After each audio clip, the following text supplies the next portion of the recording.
Hello, everyone, and welcome to the Adaptive Leadership Summit. My name is Barry. I'm here today with Andrea and Peyton. I am, if you don't already know who I am, I'm one of the co-hosts along with Andrea and Peyton on the Team Leadership podcast.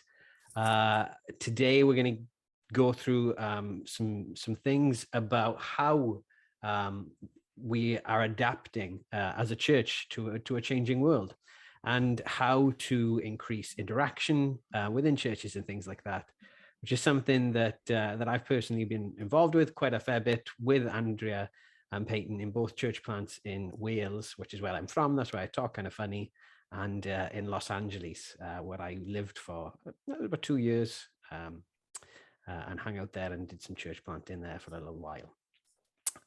So without further ado, I would like to introduce my core.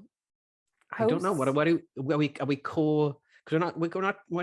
Are we co-hosts? I don't know. I think I'm interviewing you. I think we're webinar buddies. Is that a thing? I don't know. Anyways, Andrea and Peyton Jones. How are you guys today? I understand as well. Good. I understand there was a bit of drama yesterday. Yes, we're good. Yeah, well, I mean, I thought only I made it weird at the beginning of these, but I like to see that I'm in good company with you, Barry. Good job on that introduction. Our baby's growing up. But anyways, yeah, I'll let Andrea speak to it. It was a little bit of a hair-raising experience. For those of you that don't know, when we were here with Rich Philotis and Mindy Calaguire yesterday, we got a call from the school. Andrea handled it, sent me a text. It was pretty grim. It was that Eden, our 8, soon turning 9-year-old, was hit in the head with a baseball bat on campus, and the report was that she had swelling in the temples and bleeding out of the eye. So it was quite hairy. You don't continue, as they say in Lord of the Rings, one does not simply walk into Mordor, nor does one simply continue a leadership summit hosting like everything's normal when that happens, because as a firefighter, paramedic, and RN, head injuries like that are no joke. So but I will leave Andrea to give the update. Yeah, I mean, it's nothing like starting a leadership summit with a phone call from the school. I mean, that's leadership, isn't it? Life goes on, tragedies and crazy things happen, and you just got to get on with it and deal with it. And then here we're back again today. But no, she actually, we think that Eden might have about 200 angels watching over her, because the bat hit exactly right on the bone of the eye. And for her, being a micropreemie, her retina can detach really easily if she's hit in the head. And she also had a stroke when she was born. So getting hit in the head is never a good thing with a bat. But when you're a micropreemie with some of her past medical history, it's extra scary. So, but it hit right on the bone. So she's just going to have a really beautiful shiner for the next couple of weeks. And for her 9th birthday party, she'll look a little bit like Rocky.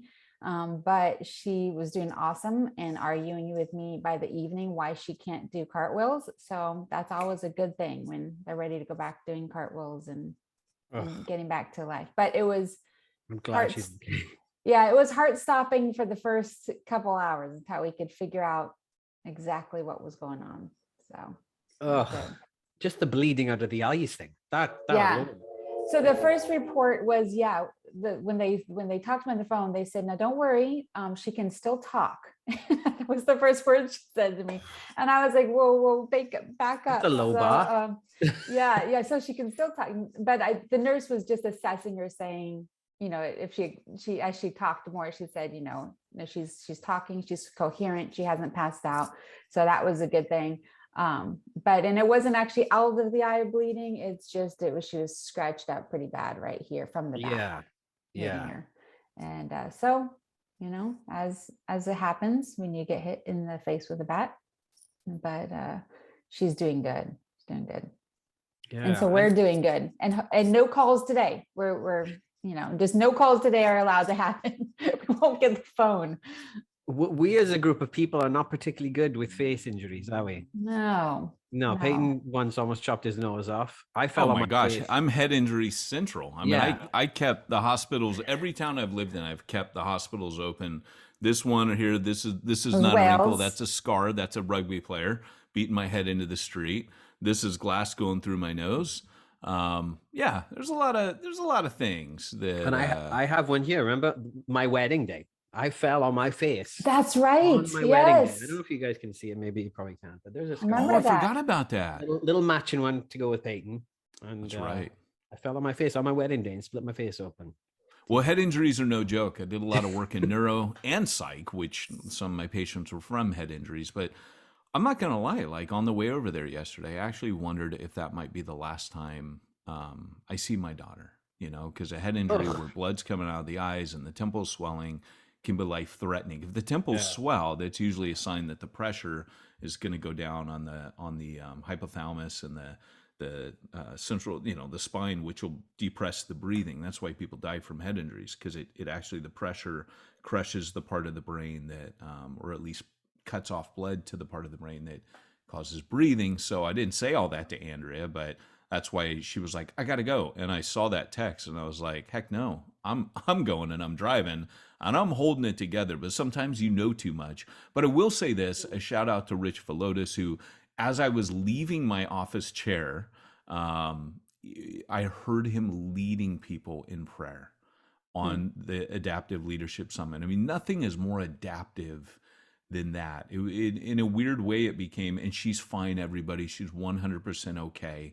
Just has a bad shiner. The blood was actually from the orbital socket bone right here, where the skin, the bat but no fracture. So praise God. But there, it was really a model, an example, a living picture of adaptive leadership. I mean, at that point, nothing was more important than us getting in the car and getting down there. And I think for us, that is kind of what we're talking about. Culture's changing so fast that we have to be able, on a dime, to put principles into practice. And I will say this, mentioning being a firefighter, a nurse, and RN, they give you a ton of methods, but I'll never forget, and Lloyd Jones was the same way. Martin Lloyd Jones was a preacher who, he was a medical doctor first. And this is where, if you've read my book, Plantology, Church Plantology, you wonder, why is he talking principles instead of methods? It's because of the medical profession. Here's how the medical profession, and even being a firefighter, paramedic, you're trained this way, that if you are more ingrained in principles, then you adapt to every situation you're in, and something like an instinct kicks in, because principles are more powerful than methods. Methods are transient, they change, they're faddish, they don't always fit every culture, but principles are universal.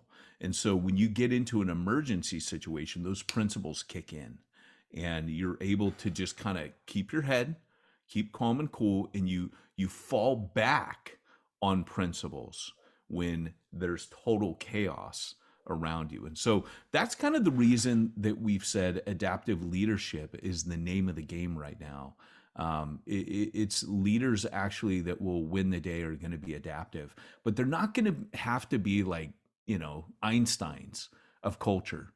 That's a misnomer. Culture is going to change faster than we can keep up with. But if we have the principles, and I'm talking, I believe everything we need to know is actually in the pages of Scripture. We're enhanced by knowing psychology. We're enhanced by knowing cultural and sociology. Those things, history, those things are always going to help us, but they're not what we fall back on, right? They might help you discern what you're looking at, but they won't give you the solution. So in other words, they might help you to get a handle on the symptoms and maybe form the right diagnosis sometimes, but they will for sure help you know the right prescription, if that makes sense. And with that said, I think we should probably jump into some questions. Yeah, let's get down to it, right? Peyton, get down to business. Let's go. Yeah, before we do that, just to say that this event is brought to you by NewBreed Training. NewBreed Training is all about equipping leaders to help plant and multiply churches all over the world in all kinds of circumstances, and with an emphasis on team leadership. But that said, this session today is we're going to be discussing how to help interactions in gatherings. And it's not something we've done very well as a group in the church. The majority, and I come from Wales, a very traditional place when it comes to church.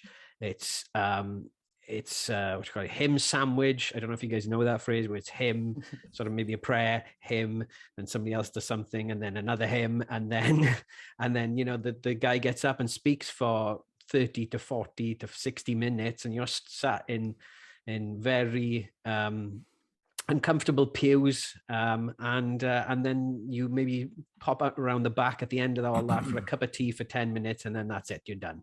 And that's how it just rinse and repeat every week.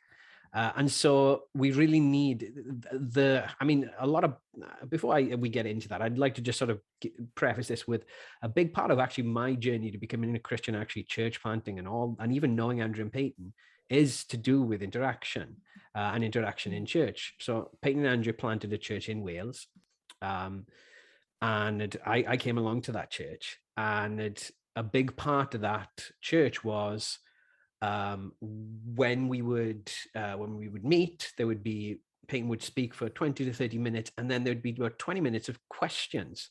And having that time, just as a non-believer at the time, to be able to ask questions and to really challenge things and to push back on certain things. To be honest, if I hadn't had that, I'm not sure I would have gone down this road. I'm not sure whether I would have become a Christian. I'm not sure I would have then met my wife. I'm not sure where in the world I would be if it wasn't for that aspect. And so interaction within church is something that's very special to me. And with that said, and we're talking about, as well, we're talking about culture and things adapting and changing constantly. So that was very applicable back then, but things probably need to change a little bit from the way we were doing that then. So with all that said, what do you think the biggest problem that we are dealing with in regards to gatherings and providing interaction? Well, it's funny because I wrote a book. Sorry, I hate to admit, I wrote 3 books, dang it. I mean, I should be able to, I'm not trying to sell it. Actually, Church of Zero is up for a revision and reprint. So you could probably find it, but it's actually not actively for sale. So I've washed my hands. But Church of Zero was actually the first book.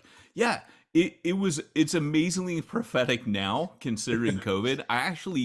I think someone prophetically said, because I go all in on this in that book about interactive church. It's a little bit, the kid gloves come off, which is why I use a lot of humor. But what I actually kind of said in there is, hey, if this doesn't make sense now, wait 10 to 15 years and it will. Because I knew that we were going the way of Europe, where people were going to be biblically illiterate. And the preaching that was done in the 90s in America wasn't going to work in America in 20 years, right? And here we are 30 years later, right? The 2020s. And when you preach, people have no idea what you're talking about. My day job is for an app called Through the Word that is literally a 10-minute chapter summary of every chapter of the Bible aimed at people that have never heard the Bible. Like, we literally are going in, like, if it's your first time in the Bible, welcome. We're here for you. And we're taking you on a journey, like, for seekers. So what I think part of the issue is we are presuming that people understand much more than they do, because after all, we're a quote unquote Christian nation. Christendom, as Alan Hirsch and all the missional movement long pointed out, ended a long time ago. The average person considers themselves Christian because they're not Buddhist or Mormon, but or Muslim, but they actually don't really know Christianity. They mark that because their parents maybe went to the Methodist or whatever, and it's the closest they believe in God and Jesus, but they really don't know what the gospel is or salvation or what the basic tenets of the Christian faith are. So we have to give people an opportunity to speak back. We presume that they know too much. And that's one of the problems. And I want to make sure that I give Andrea a chance to speak in, because she was right there in all of this, and in many ways, much of this came from her. So, Well, I think I was trained as a high school teacher. And I think most of us, if we're realistic, we're still kind of at that high school level when we come in to learn something where we want that interaction. If we think back to our favorite classes, the things that we have learned the most in, it's the classes and the information that we've been able to give feedback and talk about and kind of debate through thoughts with. Those are always our favorite classes when we are learning ourselves. And I think, so why not set the church up like that? Why not have the church, why not get some feedback when we're talking and teaching? Why not set up the church where we can hear what others are listening to? Because we don't always know what they're taking in from what we're giving out. And I think that's what's so great about leaving a time in each service that we do to just hear back, to know what people are hearing, how they're interpreting what we're saying, because you have people coming in, hopefully, from all different backgrounds, all different political backgrounds, all different, racial backgrounds, and they're interpreting the information they're giving through their context. And until you get in small groups and are able to interact and discuss what was just said, you don't really know how they receive that information. And where to go from there, where to build on. And that's where discipleship, I think, begins, is we're now getting into what people are at, how they're receiving the information, interpreting it and processing it, and how then can we apply it. And so we're going to do kind of a deep dive in the next section on discipleship and what that looks like through this. But I would also say there's another component to this, and it's our traditional model. Now, I'm going to say, first off, I'm all for traditional models. Like Andrea knows this. I always tell people I'm a closet Anglican because I like a more liturgical. I don't plant churches like this, but if you ask me what's my favorite worship, I want something that's got scripture being read and, proclamation hymns, like where you feel like you're ready to go fight for the kingdom. I don't want the touchy-feely stuff. That's cool. I'll read the Psalms for that. But I want something that's like hey, God, you're all you say you are. Like we were listening last night to Brandon Lake, who's really good, a modern, composer who's good at doing that. All right. I used to work with his dad, so it's kind of fun. I remember he was like, hey, pray for my son. He's got a big gig. And he was nobody, but now he's like super huge. My daughter's listening to him. But it was really funny because for me, I want to be really clear. I'm not by any means saying the problem is tradition or traditional church liturgy, or I love that. And I long for the day where I get to go plant that. But in the context I've been in, it's been a little more difficult. We always did have, though. We mixed it up because this is what's fun about church planting. Church planting, you get to start with a blank slate and say, what are the elements? We're actually putting a tool together, NewBreed, that's like a liturgical grid. Like in liturgy, every church has a liturgy. If you're like a Baptist, you have the 30 minutes of singing and 30 minutes. That's a liturgy, right? It's an order of service, so to speak. So that's what we're talking about. You get to craft that and say what best serves the people in front of me. So what we did is we said we want to be a balance of word and spirit. So we're going to be heavy on the word. And we're going to have every service opened up with someone talking about something scriptural, kind of tuning the heart like an instrument.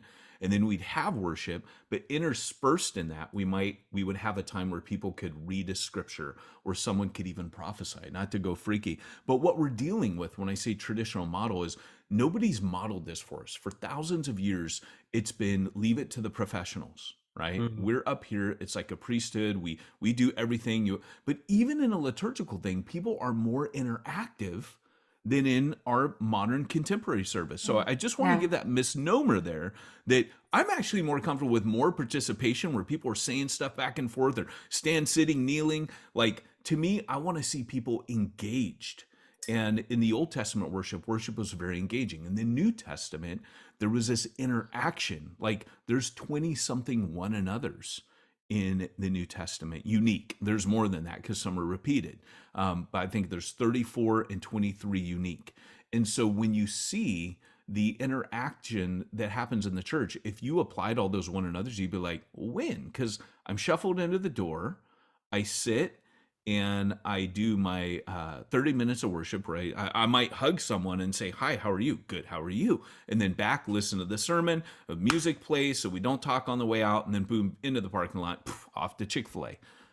except Nope, Chick-fil-A not on is closed Sunday. on a Sunday. But I mean, that would be the win for Chick-fil-A on Sunday. Everybody be there. But here's the thing. That model has been just inherited for years and years. And so I would say what we're really facing is people don't know how to do it. Yeah. And the benefit of us was, and I'm possibly anticipating where you're going next, but we started our church planted in a Starbucks around conversation. And that is why everything after that, when I tell the story, we adapted everything around that, because that's what the non-believers we were planting amongst loved and were responding to and needed. Yeah. And it really does come down to what's effective, really, doesn't it? Yeah. I've made the joke about, I would do backflips in a pink tutu if it means that I reach the lost. You do whatever you need to do to reach the people that you're trying to reach. I don't think anybody wants to see me do backflips in a pink tutu, though. No, it's a famous Moody quote, isn't it? Where he said, if I knew that standing on my head and playing kazoo would lead more sinners to Christ, I should start taking lessons immediately. Yeah, exactly. With that said, you guys have planted a number of churches all over the world now, and so definitely in 2 different continents anyway. How did you guys increase? 3 if you count New Zealand years back. Yeah, New Zealand as well.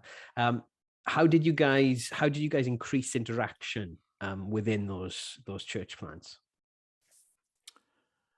Well, I'll tell the story real quick, and then I'll let Andrea, because she's really skilled at this. Like, I'm not gonna lie, she's in fact, I don't participate in these, and that's one way we enhance and increase interaction is Peyton doesn't get to play.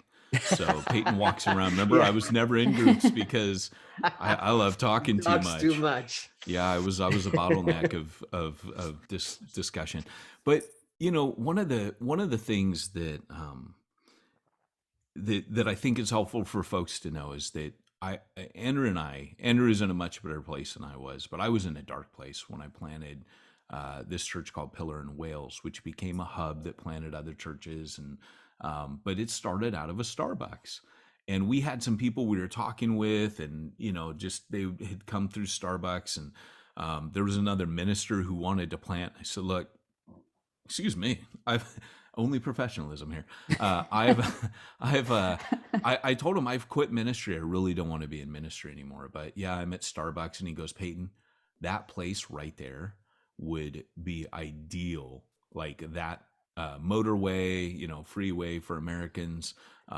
There's a Starbucks. That was like the hub of the community, was in the Borders books." And I remember one night, one morning praying to God, I don't want to do any heavy lifting. If you're God, make it happen. But enough people were coming through the bar at Starbucks, and I was making them coffee, asking me about my accent. I tell them I was a minister, but didn't have a church anymore. And they would say, "Well, man, I would come to your church. You seem really cool." And nobody wants a church based on personality. So that did nothing for me. I was like, yeah, whatever.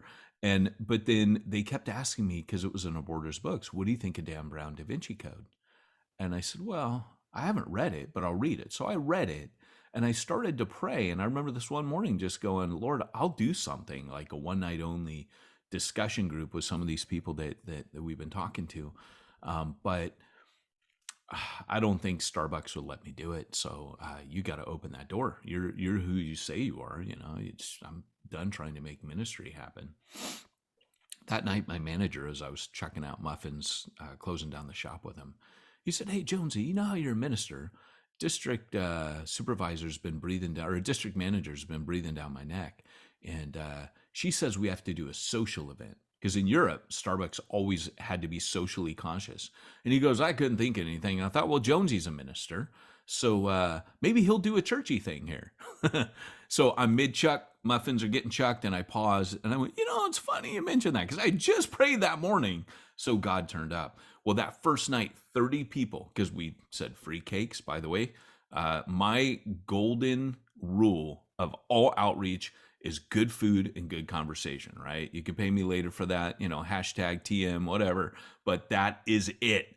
Food and conversation. That is the key to all evangelism. So anyways, what happened was, and I don't care what skin that wears, just, boom. So anyways, we throw that free coffee. I bought all the cakes, cut them up into 4s, right? So, it was getting a little expensive, even with my employee discount.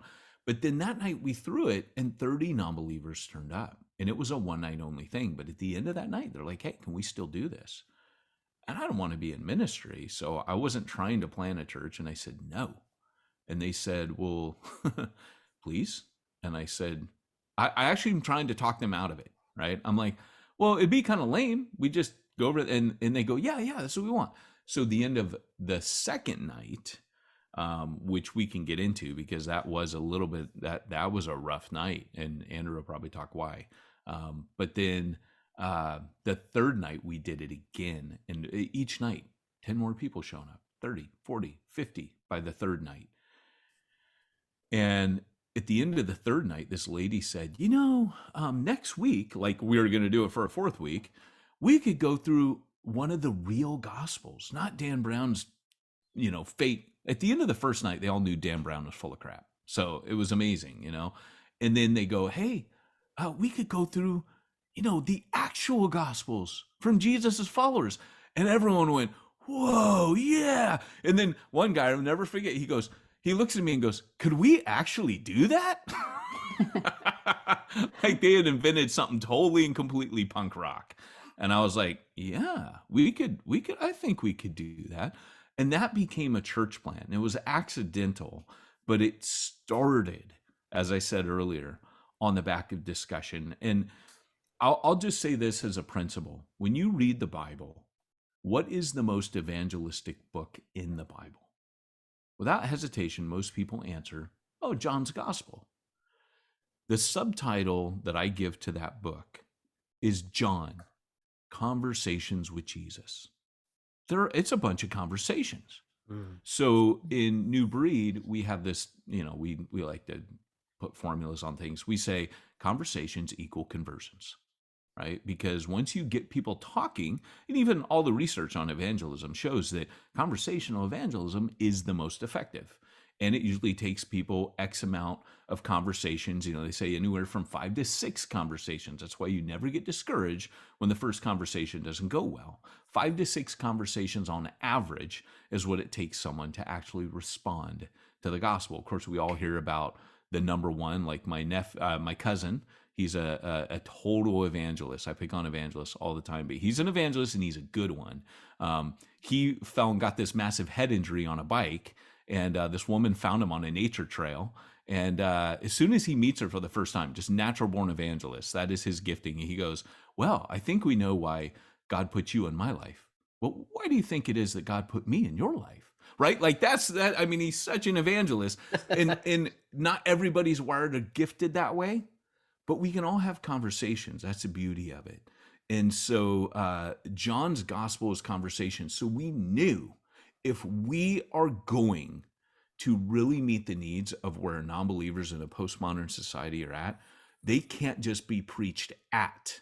They have to be talked with. I love to preach. I was at Lloyd Jones's church.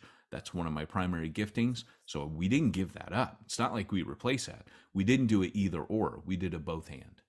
So I think at that time too, Starbucks was the first Starbucks in Swansea, Wales. And they had this theme going on that time called Let Starbucks Be the Third Place, the place that people come, want to stay long, chat, have coffee, eat their cakes, meet their family. They wanted to really not replace the pubs, but Wales is such a pub culture where people come to the pubs, hang out for a long time, spend a lot of money on drinks because they stay there long. And Starbucks was really promoting that. And so we kind of capitalized on the third place, and we're like, that's what church needs to be. Church needs to be the third place, the place that people, it's not work, it's not home, it's that third place that they go to because they want to sit and hang out and have a conversation and just stay there. And of course, you want to stay when there's good food. So you got to have good food if you can have good discussion. And somehow food, I think, breaks down the barriers too. When people have crumbs in their beard or food in between their teeth, it kind of breaks down, makes us a little bit more vulnerable when we're hanging out, eating together. And I think if you want to have a good interaction, you have good food, but also you want it to be a safe place. That third place has to be a safe place. And I think that's the key thing. If you're going to have good discussion, is right away, the leader of that group isn't there to lead by conversation necessarily. They aren't the one to take the lead and just do all the talking. They're the one to create the atmosphere that draws others out to let them speak and give them the questions and ask them why they think that, or where did they come to that opinion from, or what did they think, and give that safe atmosphere that everybody can not agree. It's okay that everybody doesn't agree. But let's talk things through. And that comes from the top down. So if you're going to have good discussion, I think that's the key thing, is that group has to be grace-filled, has to be safe. And that leads us into our second night at Starbucks, where the first night was predominantly non-Christians. And then Peyton and I think it was just you and I were the only Christians there at that time. There was Yan, and then there was also, we had invited an evangelical scholar from the local seminary, and in 5 minutes he twisted Dan Brown up into an amazing pretzel and convinced the whole room. I thought he came the second night, but no, he came the first night as well. But he held off till the last 5 minutes, right? Or the last 10 minutes. He just held his peace all night, let everyone talk. Yeah, and I think that the thing with good conversation as well is, I do think that the non-believers or the seekers need to outnumber the Christians, because then it doesn't feel like you're ganging up on any one person, and it feels much safer. If I think about me coming into a room with maybe people that all disagreed with me, I don't really want to go out there and put my opinion out there as freely, because I feel like I'm just going to get shot down by 10 people. But if you feel like, oh, there's some people that think along my lines, you're more apt to enter the conversation.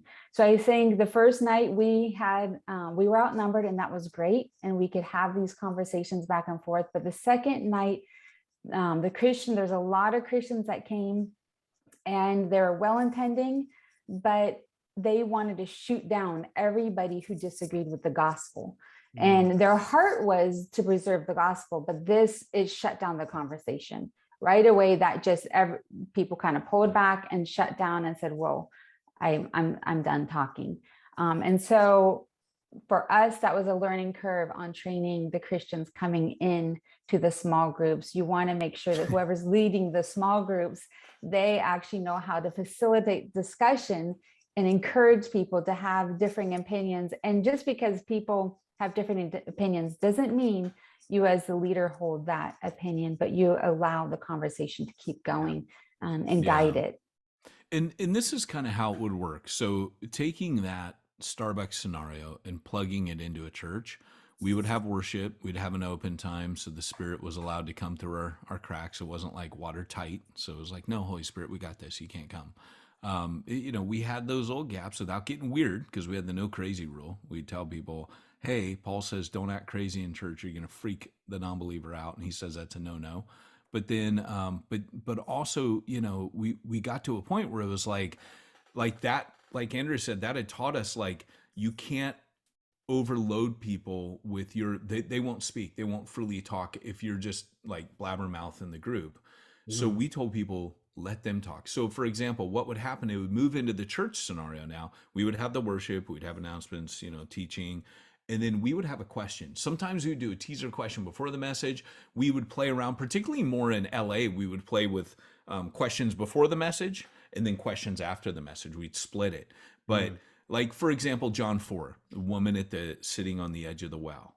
The woman at the edge of the well is one of my favorite discussion questions, because here's this woman. I think she's been misrepresented in church history. I don't think she was like the hussy, the loose woman everyone makes her out to be. I think that's it's very much of a male perspective on her, where John really has an amazing, when you do a lot of evangelism, people's backstories and what have you. This woman, think back then, through those eyes, 2,000 years ago, women couldn't just leave their husbands, right? They'd be beaten to death or stoned. So the husbands are leaving her, right? They're finding fault in her. There's something, maybe she couldn't have kids, or maybe there's something else, but there's something in her that men are rejecting, right? Maybe she just, we don't know. Maybe she's mentally ill. We don't know.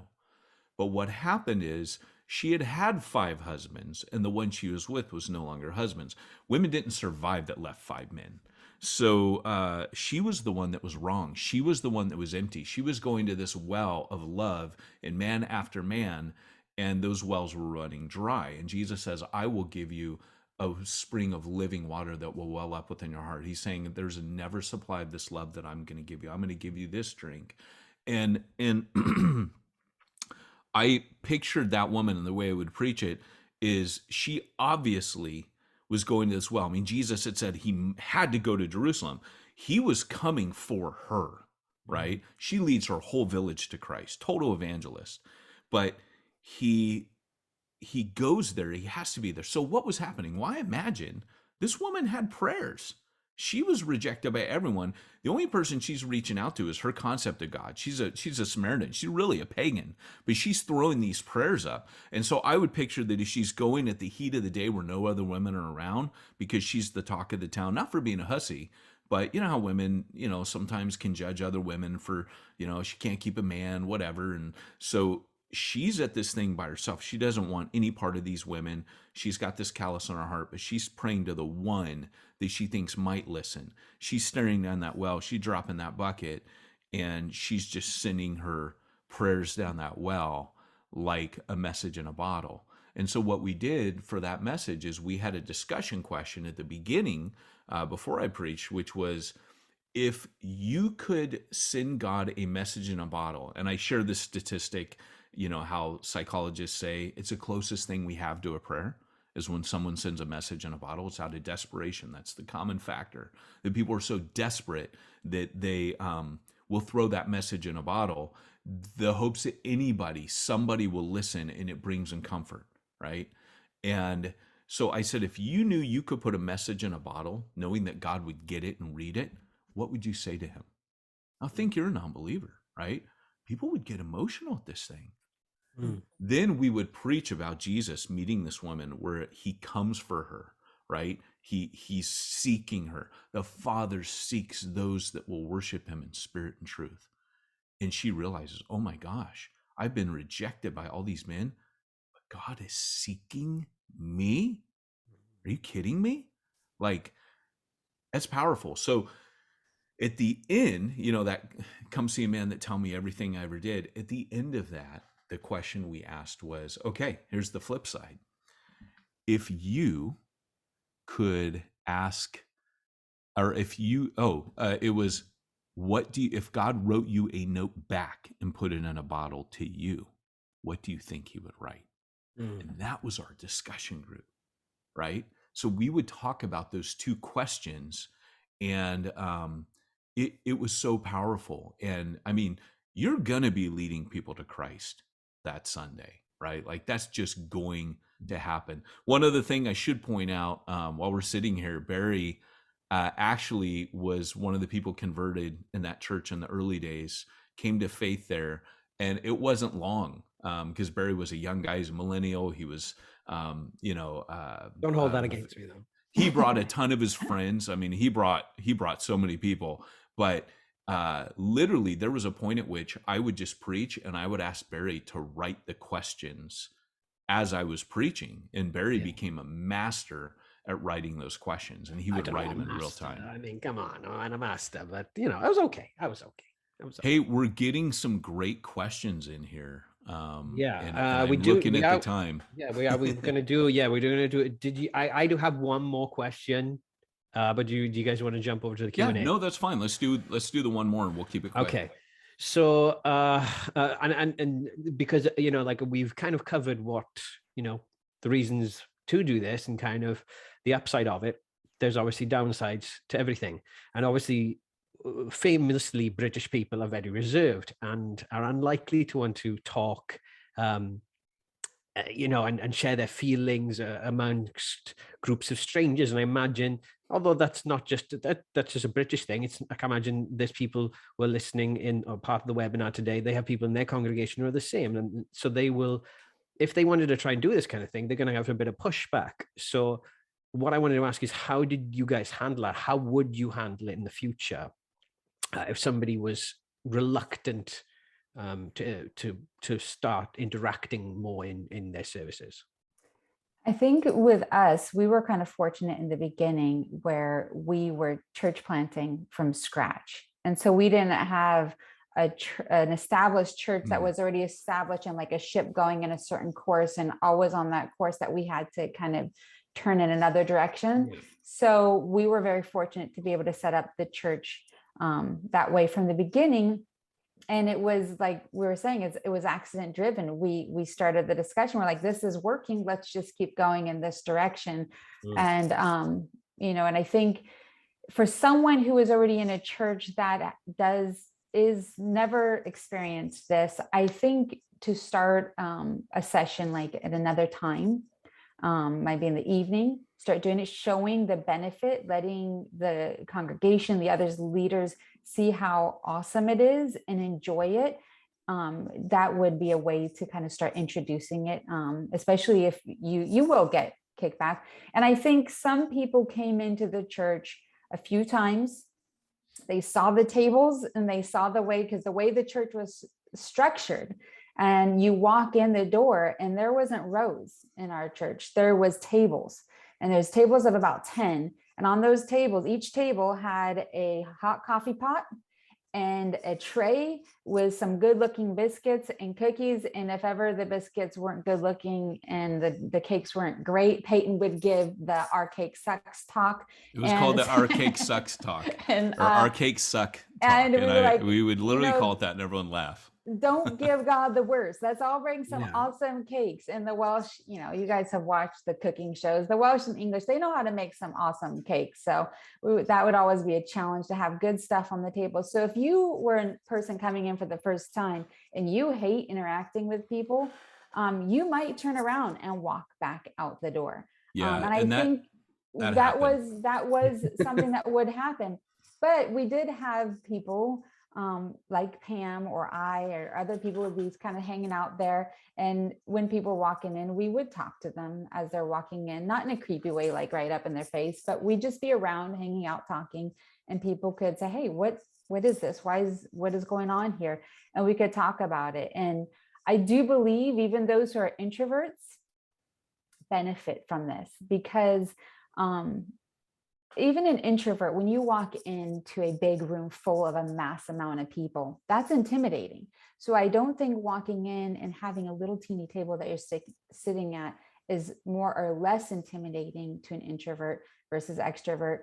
I think it's just different, and we've just not experienced it as much. And so I know some introverts that actually preferred coming in and having their table. And let's face it, sometimes people pick their table that they would go to every single week, the same table, and they would have that group that they knew that they were going to have at that table. And that will happen at times. Yeah. And you were allowed to listen. You didn't have, we told people, hey, you don't have to, but we didn't give a choice. It wasn't like, we didn't give a choice for any other type of service. That's what we did. That's who we were. And we would tell people, hey, there's a lot of great churches around here, but we knew we were the only church offering that. And for people that didn't know church, they would literally say, that was so cool.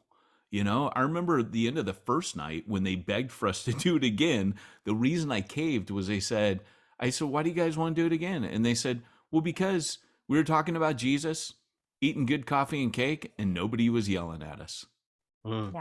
That was weird to hear that. Like, it was a safe place. And so we always maintained that it was a safe place. So I don't want to say anything more other than there was a friend of mine who came. He came to faith at the church that we helped plant out of Lloyd Jones's. He came to faith when I was preaching there, Sue Arnold's husband, Andrea. And he came to faith there. He would never go to the traditional church, but he tried coming to ours, and it was too intimidating. And this guy loved us to death. And he's like, look, I just can't. Please don't take it. And that was good for me, to hear that some people, they just couldn't, And so for me, we're not here saying, hey, this is the only way, this is the best way. He got what he needed at a church that wasn't interactive because it felt too naked and vulnerable for him. But for us, we're like, this is a need we have to meet, so. And different people, it works for different, different horses, different courses.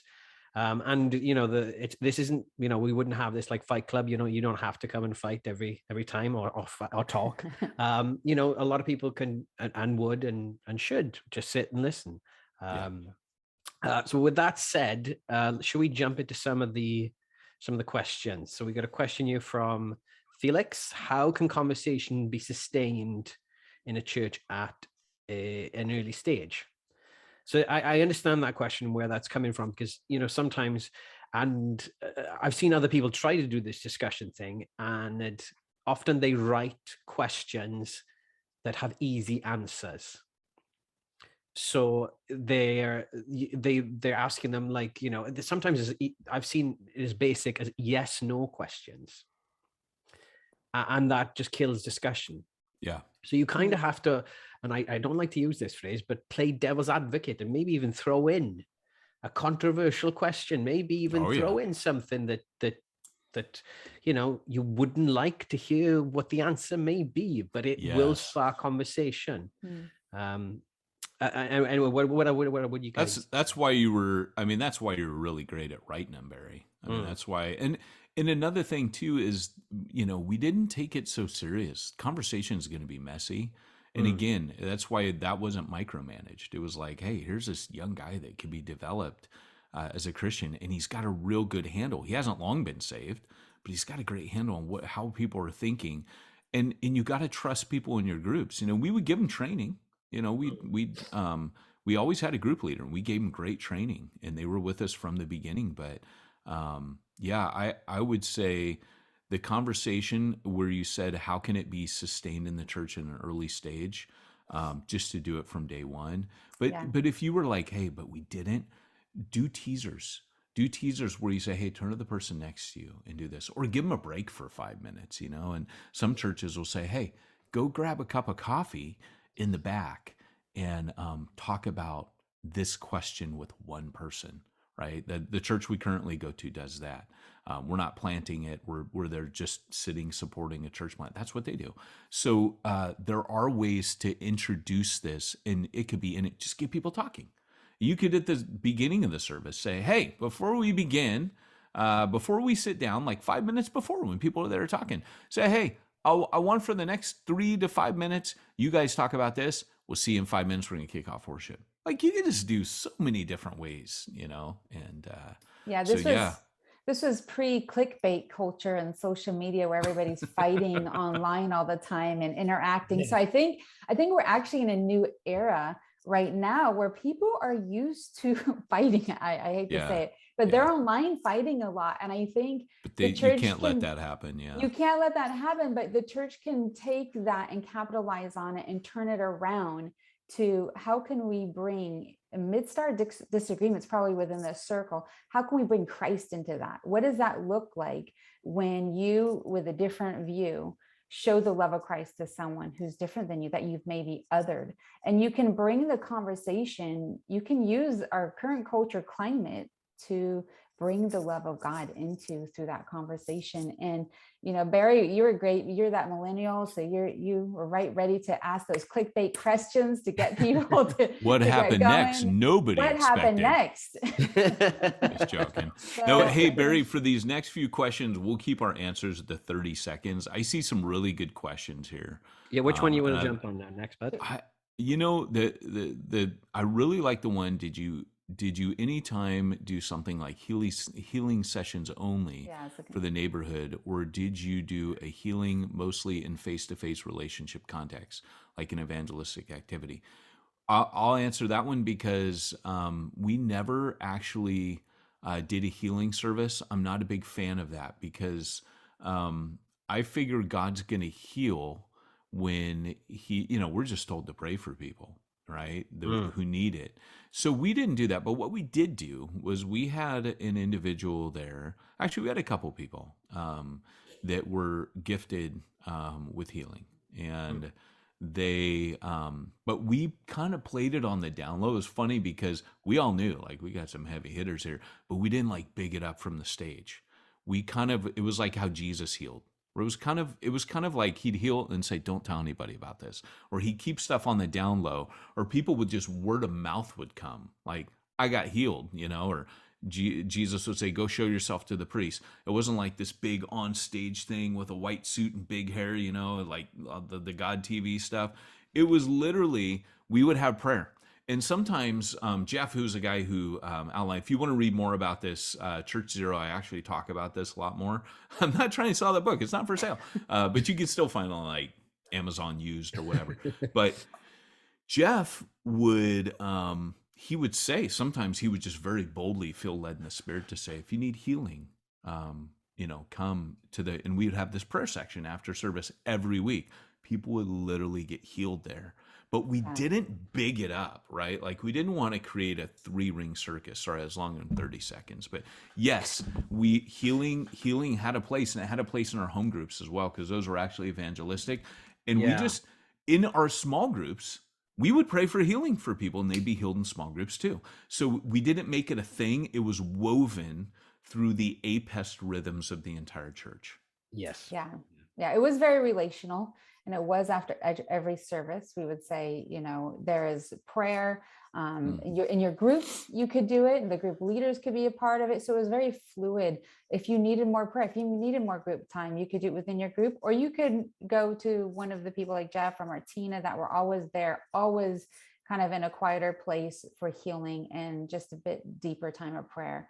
So I think that's really important. Just keeping that within your service and structure. To just be able to do that. And I think that leads us to the question, I think the next question with Joel, where he says, what are your next steps after people would come to Christ? And I think the way we structured the church at the time was Sundays are very evangelistic. It's for the unbeliever. And it's not for us as believers to, get that extra time, but Sunday's very evangelistic. We're doing it for others.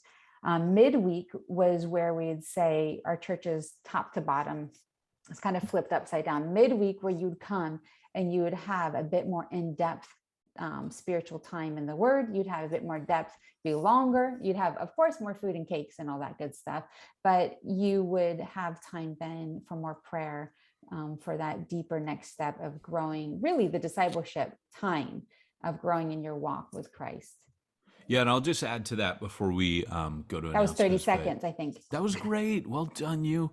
But what happened was my chief, because I have more of an apostolic bent, my chief ministry to people transitioning was to get together with them. I couldn't see, you hear people talk about discipling people into believers. I'm a firm believer in that, because that's what we were doing in those discussion groups with the coffee. We're really just discipling. And that leads into our next conversation, I suppose, after the break. But my job, I felt, was to meet people before work.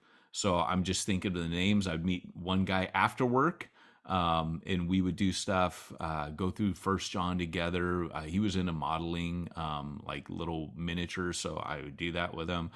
We actually built a dollhouse for boys, a giant bat cave. Guys are great for doing things. As a guy's always got to do stuff while they're discipling. Yes. But that was chiefly my role, was to, when you say what was our next steps, I'd go after them. I'd just start discipling them. And Andrew with the females as well. So that was kind of what we did. Mine was books. Literature teacher and me, we would just grab a book, just take them through a book, and just a bunch of what ladies want to get together, and we'd all decide which book really we all wanted to do. And through that, the conversations would come up, and we'd go totally off the topic of the book and get into what's going on in our life with Christ. But just to quickly do Felix's question, how do you break through the traditional structure denomination? Can we do that in 30 seconds? Nope. We actually gotta stop. You gotta stop. Yeah. Okay. With that said, yes, we do need to stop. We need a break now for 5 minutes, and then we're going to come back and we're going to discuss all things discipleship and how that works with interaction within the church, which we've kind of touched on, but we're going to go a bit deeper into that now after the break. And before you guys go, just a quick announcement that we are coming back for that discipleship tomorrow. We've got Brian Sanders on talking about microchurch. He is the man who wrote the book on that, Underground. And then in the afternoon, we have Ralph Moore and Larry Wackemeyer, both incredible leaders. Both are like masters of discipleship. That's why they're on there. So be sure to join us for those tomorrow. But yeah, we're going to take a quick break because it's a long time to be on here without a bathroom break. But it's going to be, what time is it now? 10:26. We'll be back in 4 minutes. So don't go anywhere. And if you drop your questions in, I think during the break, I'm happy to stay on here and even answer some questions. So I'm going to do that. I'm going to stick around and answer some. So Andrea, I don't know what you're going to do. You can go take a potty break, or you can stay here and answer that traditional question. So if you want to answer that, babe, go ahead and hit it. I'm gonna pop off for a sec. Let's see who has to use. Okay, so I guess it's down to me. How do you break through the traditional denominational structure? That's a tough one, and it's a really common question because what you're actually dealing with there is people are coming for a certain thing. Like imagine you go to McDonald's, right? You don't want a chicken in a bucket, right? If you go to Colonel Sanders, you don't want a cheeseburger. So people are coming for a certain thing. And so again, I think it's really important not to replace what they're there for, right? Like I actually really like that different structures of churches do different things. For example, what we're talking about is one way of doing church to accomplish a certain thing. But maybe, for me, like when I've been at times where I've been really spiritually dry or like emotionally just wrung out like a sponge where I'm just dry as a bone, I go to more liturgical things because I feel carried. I feel like I'm an empty well, and that just starts to slowly fill me up.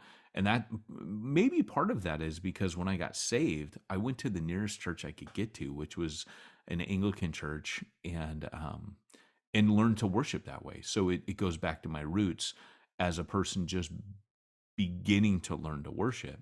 And like I said, I've never planted a church like that, but I try really hard not to come against or across any models as if they're bad. I actually think it's different strokes for different folks, and in different seasons of my life, it matters. But if like I'm saying, people come to you and they want a cheeseburger, and you're like, well, I want to introduce chicken in a bucket. You just got to pick a different time for that. Even if, like, for example, there's an Anglican church down the road from me. They do jazz in the park at night, and people have these awesome conversations. They're highly liturgical in the morning, but it's California, and they do this jazz in the park in the evening, and it's phenomenal. They just literally have this amazing, like, not only outreach, people come all over to hear this jazz. It's in a tourist town. It's right in that zone. So on a summer night, jazz in the park, people are like, this is cool, right? And you can see the ocean from there in that park. It's on the grounds of the church, which is pretty phenomenal. So they've got this amazing setup. They've known how to work it, and they just build relationships there. And that becomes a front door for them as a church.